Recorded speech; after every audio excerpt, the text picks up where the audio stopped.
Magandang araw mga ka-journalist! Narito po tayo ngayon sa Iling National High School upang sama-samang saksihan ang paghahandang ginawa ng mga campus journalists sa paparating na District School Press Conference na gaganapin sa Kaminawit Central School. Ako, si Lorny Tiserna, ang inyong kasangga sa paghahatid ng makabuluhang balita.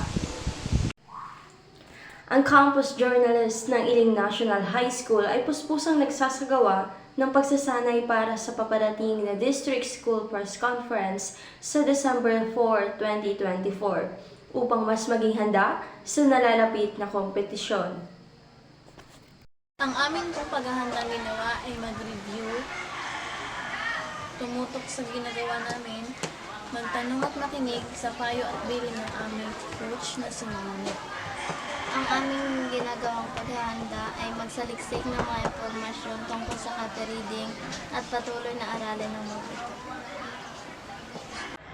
Nawa, ang paghahanda ng mga campus journalist na ito ay magdala sa kanila sa inaasam nilang tagumpay. Mula sa Poranto, rurok ng katotohanan, ako si Lorny Tiserna, ang inyong tagapagbalita.